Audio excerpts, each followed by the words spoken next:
session is called Poetry Hour, Love in the Times of Climate Change. The romantic poets, often writing about beautiful rural landscapes as a source of joy, made nature poetry a poetic genre. When writing environmental poems today, contemporary poets tend to write about nature more broadly than their predecessors, focusing more on the negative effects of human activity on the planet. Critic Jay Parini explained in his introduction to Poems for a Small Planet, Contemporary American Nature Poetry, nature is no longer the rustic retreat of the Wordsworthian poet. It is now a pressing political question, a question of survival. Says K. Srilata in Frontline magazine of Ranjit Hoskote's Icelight, Ranjit Hoskote thinks by way of the heart, which is, of course, how good poetry is made. A deeply felt reflection on the ecological crisis that is at once spiritual and political, this collection of poems bears witness to the slow death of our planet. The poems in Icelight are always aware of the perils currently confronting the planet. His poems are informed by the unfolding crises of war and ecocide. This is a book about transitions and departures, eloquent in its acceptance of transience in the face of mortality. Ranjit Hoskote's collections of poetry include Vanishing Acts, Central Time, Jonah Whale, Hunch Prose, and Icelight. His acclaimed translation of a 14th century Kashmiri mystic's work has appeared as I Lalla, the Poems of Lal Ded. A fellow of the International Writing Program, University of Iowa, Hoskote has been awarded with numerous awards, including the Sahitya Academy Golden Jubilee Award and the JLF Mahakavi Kanhaiyalal Sethia Award. I'd like to invite poet and cultural theorist Ranjit Hoskote to read from his celebrated collection Icelight, which unseals deep scales of geological time and historical memory and the human desire for survival. Welcome, Ranjit.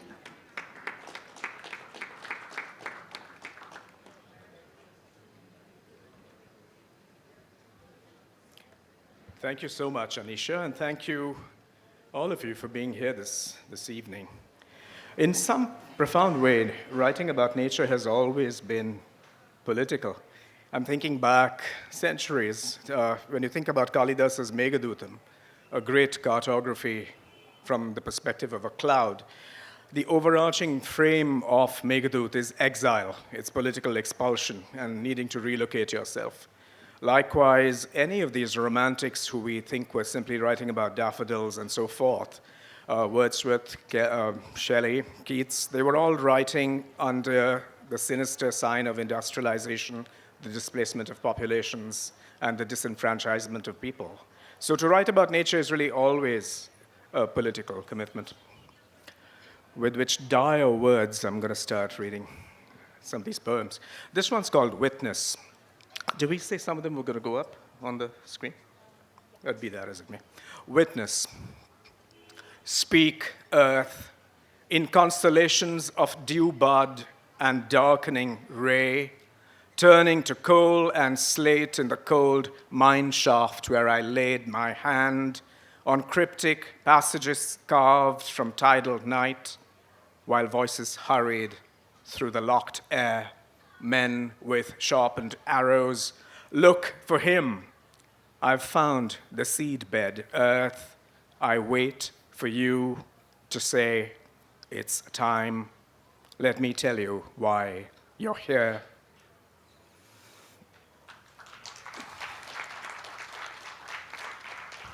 This next one is called Runner, and it's for one of my favorite musicians, Steve Reich.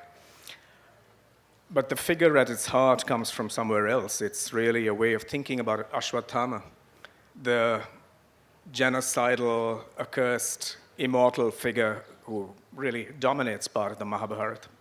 Runner for Steve Reich. The rain never lies. It just shifts the names of our seasons. Deaf runner, it's time to outdistance your tribe, warm your compass on the ring of fire in a fogged kitchen, write a history of the sky as a steeplechase. Never be that man with a diamond pressed into his forehead who gets on the S-Bahn with a quiver full of arrows, or cycles into a broad river without getting a good look at the shore lights. Lying among dead owls and cardinals, he makes signals in shallow water. Save me, he mouths as the tide marks dissolve from myself.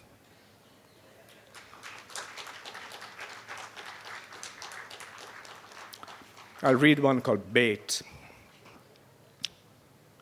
It's strange, when I see that word on the page, I'm also reminded of the Urdu and the Arabic word bait, which is home, or the verse, but here it's bait as in English, so bait. The only tree of tomorrow rises above an orange sash of sunset, pinned to the deck of a drifting boat. The last fisherman is wading into the river, every line cast aside as he splashes towards a wave of ash, himself the bait.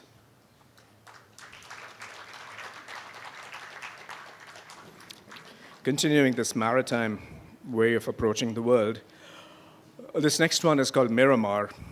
It's also, as you see, many of my poems are dedications to friends or exemplars or mentors. This one's for a friend in Goa, Vivek Menezes, who many of us know. And Miramar is, of course, the stretch of beach that looks out to a vista of sea in Panjim. Miramar. Watch that shape as it stretches itself into moon, cloud, tunnel between worlds, trail of ash blue leaves. Watch it chase the tail ends of words, drifting away from what they mean, birthing echoes that ask, will there be time for you to bridge these Casuarina islands yawing on a tide of fireflies, to turn your back on lighthouse and seawall and be the foam on the crest of the breaking wave.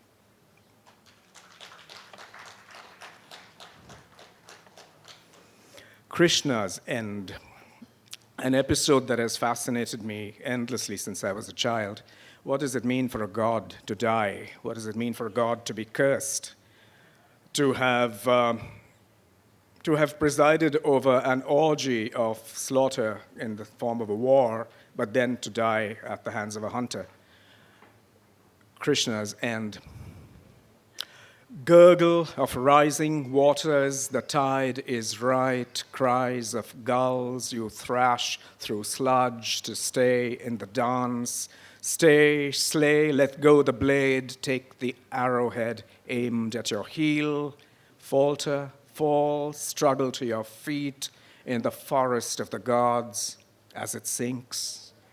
Virama, the lock on your abugida tongue breaks, you find it in you to pause and praise again. The currents rush through and past you, stirring up white waves. You pluck stories, let go, touch lives, let go. Hoot, screech, roar, whisper, ask forgiveness, forgive, discover again every voice that spoke through you. And now you lose your voice. Your wound tells you what must be done.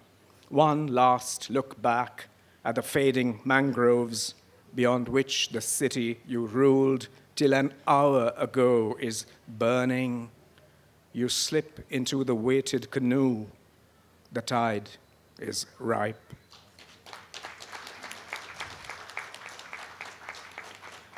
And I'll close with a poem called Catapult, which is dedicated to a poet whose work I deeply admire, and I would suggest that you all read him, really. He's the Bangla poet Joy Goswami. Catapult. Blindfold, the boatman rows his sampan north along the creek.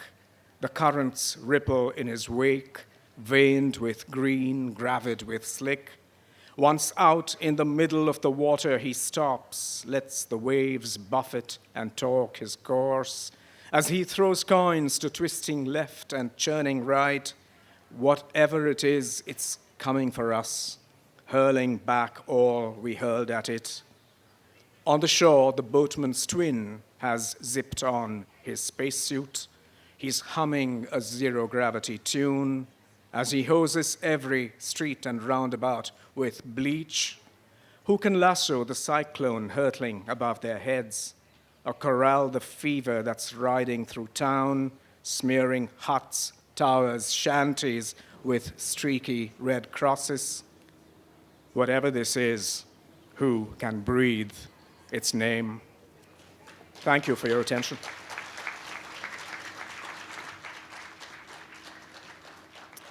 Thank you so much, Ranjit.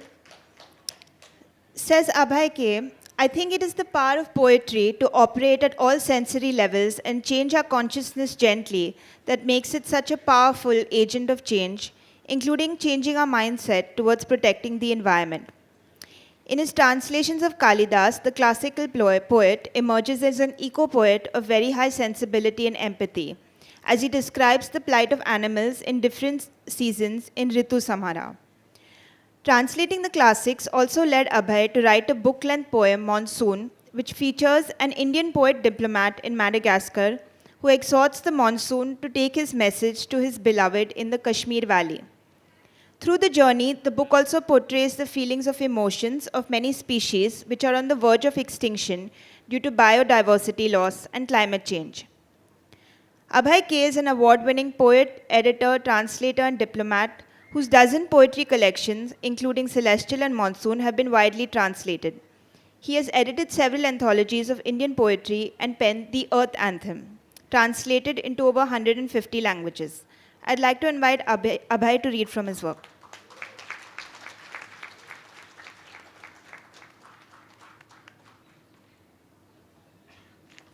Thank you, Anisha, for such a wonderful introduction.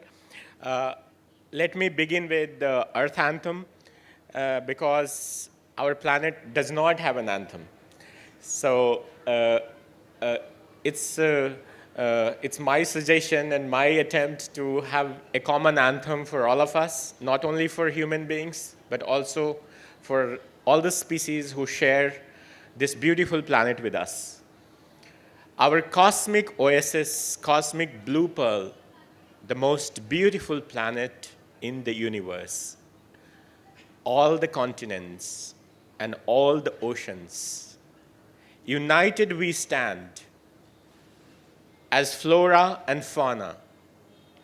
United we stand as species of one earth, diverse cultures, beliefs, and ways. We are humans. Earth is our home. All the people and all the nations, one for all and all for one, united, we unfurl the blue marble flag.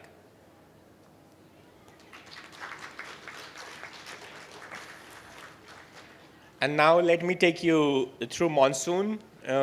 You all know monsoon, which comes to India every year, and we are blessed with monsoon. And here is a poem. What Anisha said, beloved in Kashmir, is actually imaginary, just to clear it.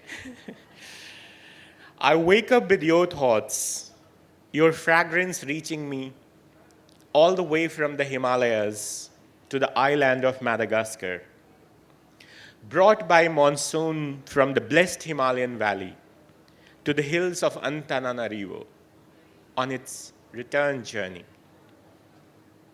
I dream of you every night. The shimmering dawn snatches my dreams, but the morning breeze comes whispering your name, permeating my being with your thoughts. Only your thoughts, my love. I'm far away in this Indian Ocean island, yearning for your touch, gazing at the moon, Venus, and myriad star constellations, hoping you are gazing at them too. I wait for the monsoon to be born, to send you sights, sounds, and aroma of this island, redolent of vanilla, clubs, ylang-ylang, and herbs of various kinds. O monsoon, web-like mass of air, the primeval traveler from the sea to the land in summer, go to my love in the paradisical Himalayan valley. For eons you have ferried traders across the Indian Ocean, guided the legendary Sindbad and Vasco da Gama, and brought wealth to the millions. Your absence, alas, brings famine and death. The bounty of Indra, offered through rains, at times just a spell of scattered showers, at times unceasing torrents for days at a stretch. Wetting passion of lovers with your thunder drums. Lovesick and far away from my beloved, I beseech you to take my message to her, along with amorous squeals of Vasa parrots, reverberating songs of Indri Indri, the sound of sea waves crashing on coral beaches, mating calls of the golden mantelas, mellifluous chirps of the red foddy, sonorous songs of the Malagasy kukal, the sight of eyes conjoined blissfully at midnight in Masaula rainforests, fierce fossas mating boisterously at Kirindi, colorful turtles frolicking in the Emerald Sea, yellow comet moths swarming Ranumafana, radiated tortoises carrying galactic maps, so manga sunbirds sipping nectar, white sifakas dancing in herd, ring-tailed lemurs feasting on baobab flowers, Vasa parrots courting their mates, painted butterflies fluttering over fresh blossoms, blooming jacarandas painting the sky purple. As you glide over the Indian Ocean, gently caressing her curvaceous body, the humpback whales will amuse you with their mating songs.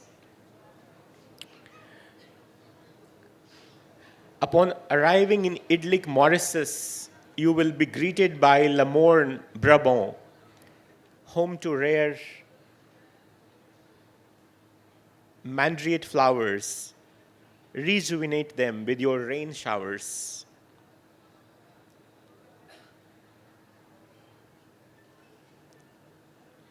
Black river gorges resembling an enchantress and the seven-colored princess Chamarel will captivate your heart. Frolic with the pink pigeon before they vanish forever from the earth. Fondle the giant lilies at the pamplemousse. Gorge yourself on the rich Mauritian rum. Steal a glance at the sensuous beauties reclining on the white sand along the blue ocean. How much time? Yeah? So it's okay? So I'll end it with these, the beautiful flora and fauna of Seychelles, which are almost on the verge of extinction because of the climate change. So all the names of the species you heard in this poem, they are almost going to be extinct. So it's an attempt to preserve them. Their names itself is a poem. Each name is a poem. Giant tortoises of Aldabra, parakeets, and salt water, crocodiles will greet you in Seychelles, whisper to the spirit of the species long extinct. May your invigorating force bring them back to life. Thank you. Thank you.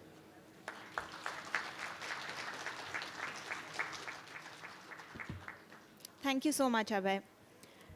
Sudeep Sen's Anthropocene marks his engagement with urgent questions about climate change, human survival, and the role of the artist in the age of the Anthropocene.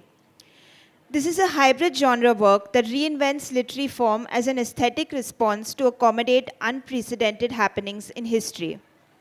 Sen responds to climate change through the lens of having lived through the COVID pandemic in Delhi, his hometown.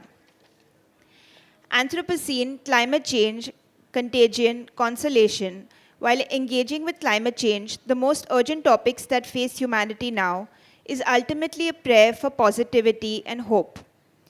It is time again to slow down, to consume less, to love more selflessly and expansively. I'd like to invite Sudeep to read from his work.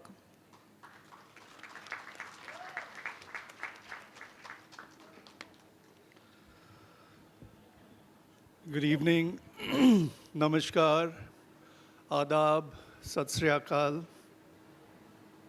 And like Ranjit, we've been around for a long, long time. I think both Ranjit and I have been published writers for 40 years.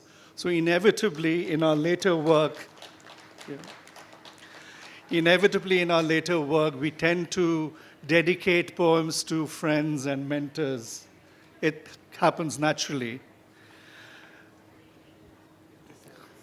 Okay. I read 4 poems. This one is called Disembodied. All of them have been written during the second wave of the pandemic in the lockdown situation, locked up in my flat in Delhi. So that's the context. Disembodied.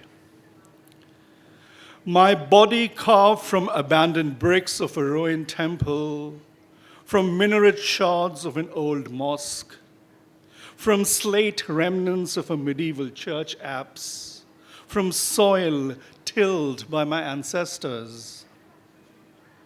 My bones don't fit together correctly as they should. The searing ultraviolet light from aurora borealis patches and etch corrects my orientation. Magnetic pulses prove potent. My flesh sculpted from the fruits of the tropics, blood from coconut water, skin colored by brown bark of Indian teak.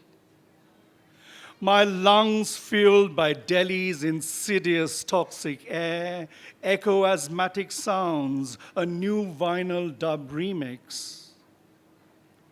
Our universe, where radiation germinates from human follies, where contamination persists from mistrust, where pleasures of sex are merely a sport, where everything is ambition, everything is desire, everything is nothing, nothing, and everything.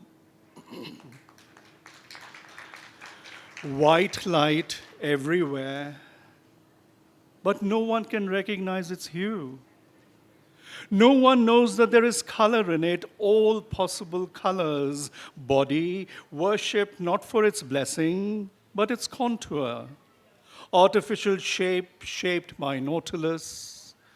Skin moistened by L'Oreal and not by the season's first rains. Skeleton strength not shed by earthquakes or slow molded by fearless forest fires. Ice caps are rapidly melting, too fast to arrest glacial slide. In the near future, there will be no water left or too much water that is undrinkable, excess water that will drown us all. Disembodied floats, afloat like Noah's Ark. No GPS, no pole star navigation, no fossil fuel to burn away. Just maps with empty grids and names of places that might exist. Already, there is too much traffic on the road. Unpeopled hollow metal shells without brakes swerve about, directionless, looking for an elusive compass.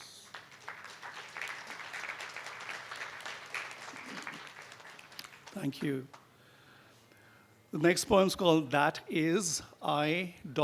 E. Very, very rarely do I share my poems with my son. This was one of them in its early draft, which is very close to what you see right now.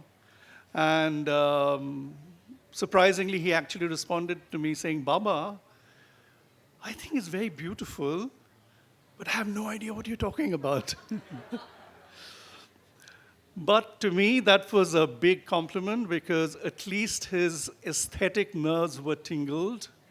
The erudition, the intellect, and everything can come later. As long as you can connect the head and the heart, that's the most crucial thing. And to sustain the planet, we need human bodies to be connected to the earth, to be connected to the animals, and to be connected to other human beings, of course, but to the plants and everything else. That is for Arya. That is because you hear the sound of a lone rustling leaf. You hear the sea. That is because I consider the sea silent. You hear its silence in my studio. That is, and because of that, the silence will not empty the sea of its leaves.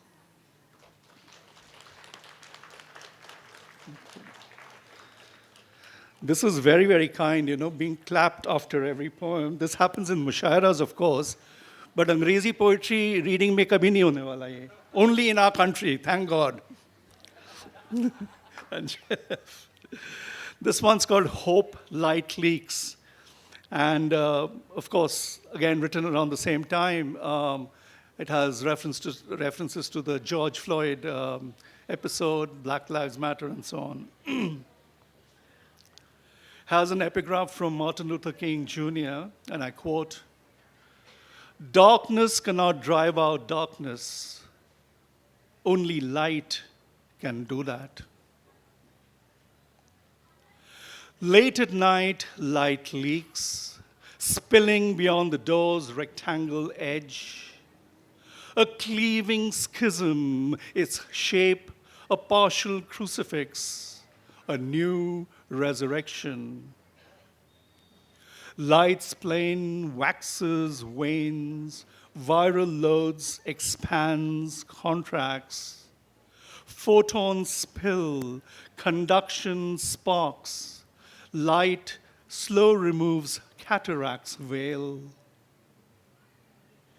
In this blackness, lives matter.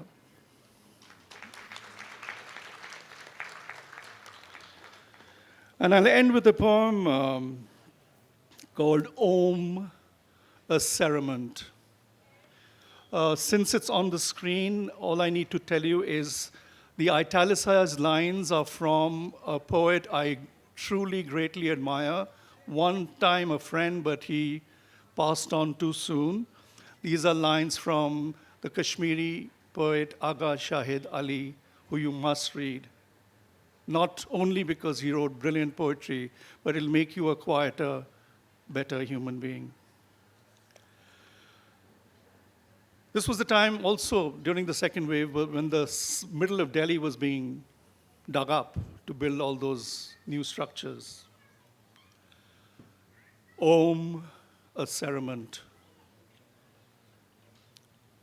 In my city, I'm surrounded by constant cries of the dying, burning pyres heaving under burden of smoke, wood, and bones. Wailing summed up by sonic notes of Om. Civilization's first sound, Sanskrit syllable echoing a conch shell's harmonic mapping, its involute spiral geometry holding within and emanating airborne sonar screams. My ancestors, grandmothers, mother blew into the smooth shell cupped in their palms, held intimately as if it were a talisman, a prayer, a pranayam in yoga's daily ritual. But breathing is such a privilege these days. Pandemic struck, oxygen deprived, my friends perish, the country buckles airless. Even an exquisite cerement lacks the sheen or wax to wrap the contours of a corpse now. Each day as I write endless condolence notes, etching dirge-like couplets on gravestones, my city continues to be dug up, not to make space for burial sites, but for palaces of illusion, an architecture of frozen music, greed, calumny. A country without a government, a country without a post office, Shahid laments. Let me cry out in that void, say it as I can. I write on that void. Om, celebration now, an unceasing requiem. Yet we chant in hope for peace. Om Shanti, Shanti, Shanti.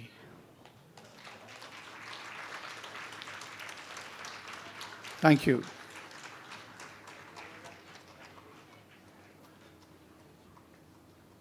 Thank you so much. Teacher by profession and poet by passion, Shubham Shyam has a way with words, taking pen to paper about things he experiences and deals with daily. Shyam's poetry has a way of making its way into your heart one verse at a time. His poem Kitni Duniya Dekhi Hai traverses across a generational understanding of climate change. I'd like to invite Shubham to read from his work.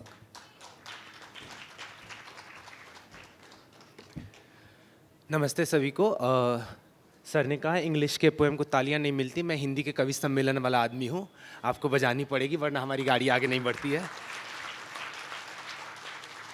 मैं गांव में पला बढ़ा और चार पंक्तियाँ बहुत बचपन में लिखी थी कि कैसे हमको प्रकृति से घर के रिचुअल्स जोड़ते हैं कि सांस के खातिर हवा केवल सहारा है यहाँ, सांस के खातिर हवा केवल सहारा है यहाँ, प्यास के खातिर खुदा ने जल उतारा है यहाँ, भूख के खातिर यहाँ फसलें उगाती है ज़मीन, छोड़कर मेहनत बताओ क्या हमारा है यहाँ।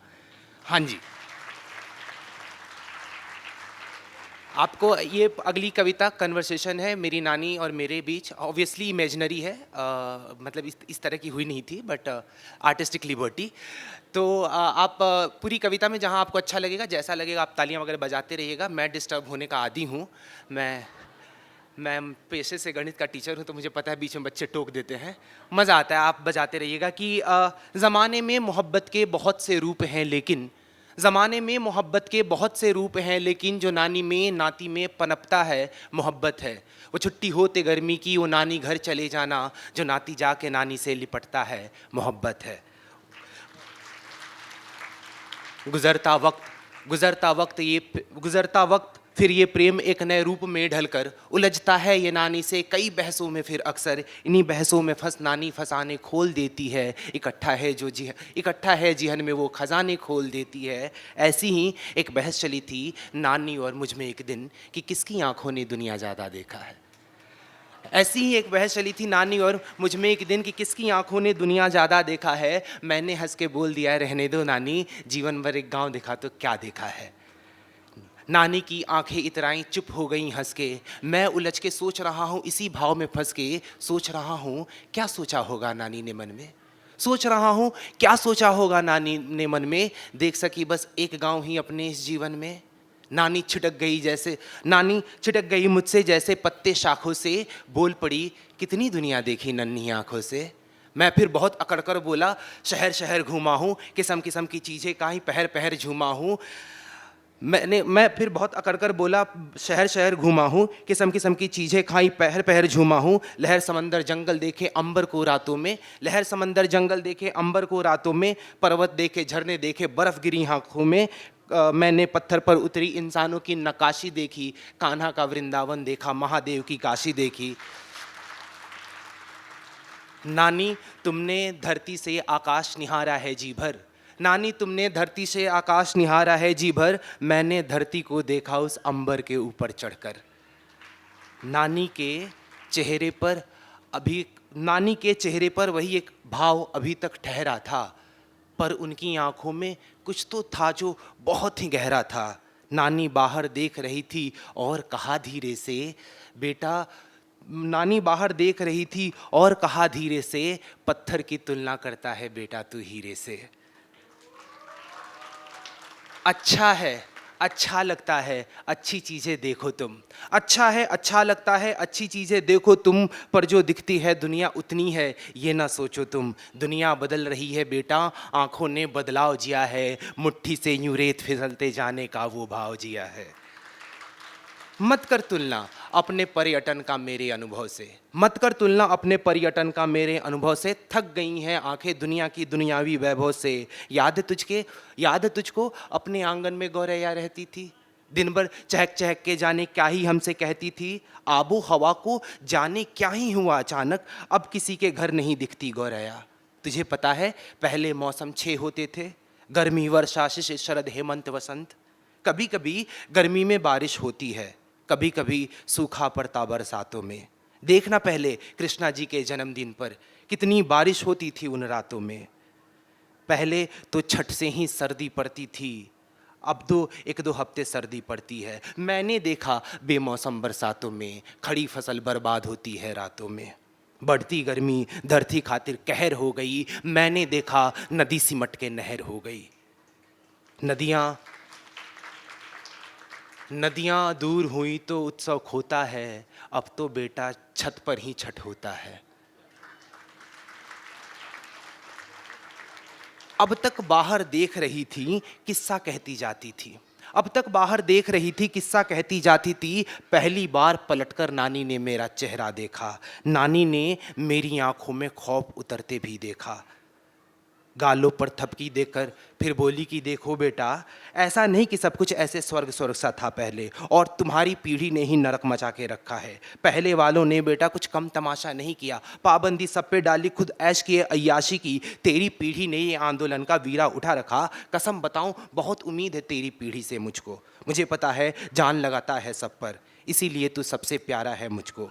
नानी ने दोनों गालें पुचकारी थी, मैं भी प्यार से भरकर उसमें लिपट गया। सोच रहा हूँ कि मैं कितना कुछ देखा है अब तक, सोच रहा हूँ कि मैंने कितना कुछ देखा है अब तक, सोच रहा हूँ कि अब तक कितना देखा जाना बाकी। मेरी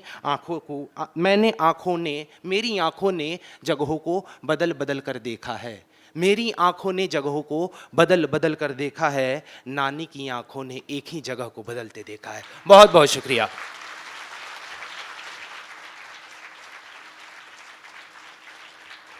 Thank you so much, Shubham. Dehradun-born Priya Malik has been involved in literature and the stage since childhood. Through YouTube, her poems have become famous, and she's been invited to many TV channels and literature festivals in programs like Jashn-e-Rektha and Sahitya Aaj Tak. Priya has enthralled everyone with the spirit of love, passion, and has become an inspiration to a young generation of writers. Her poem Agar Tum Saath Ho embraces the reality of climate change by attaching experiences of love and companionship to it. I'd like to invite Priya to read from her work.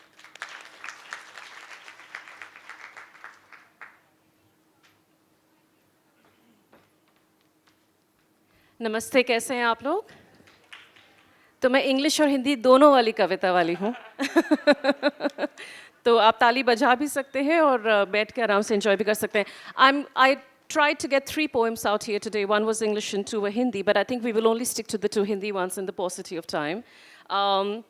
तो ये बनारस की गंगा आरती के बारे में है. And the city of Banaras has gone through a lot of changes in the last few years. The Ganga Aarti itself has changed due to the effects of climate change and what has been happening. So it is called Tum Mujhe Us Shehar Mein Milna.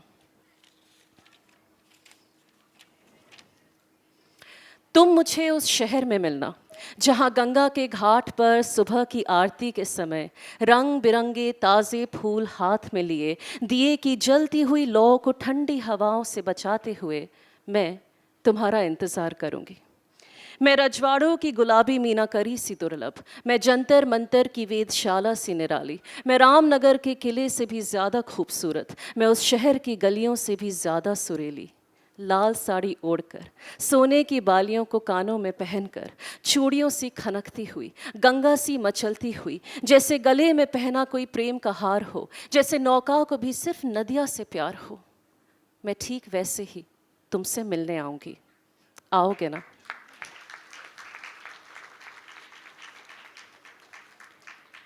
The next poem is a poem that was written for climate change, and this poem was commissioned by CEEW, which is why we are here today, and it is called Agar Tum Saath Ho.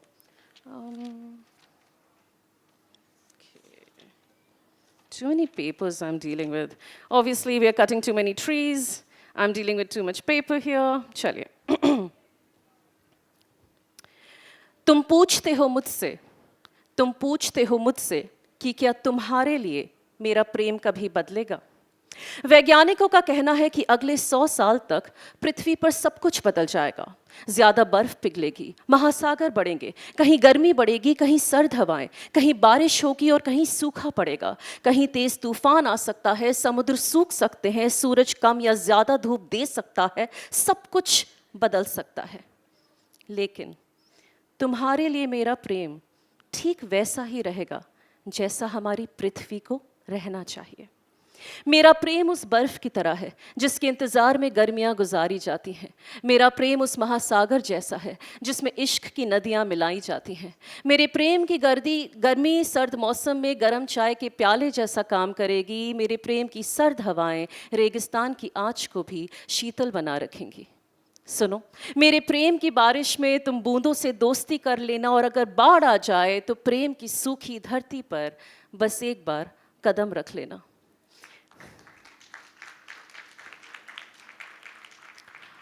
और अगर कभी कहीं मेरे प्रेम के तूफान में फंस जाओ तुम, या मेरे प्रेम के समंदर में गोते खाओ तुम, या धूप इतनी हो जाए कि तुम सह न सको, तो बस याद रखना कि तुम भी मेरे प्रेम का पृथ्वी की तरह ठीक से ख्याल रखो।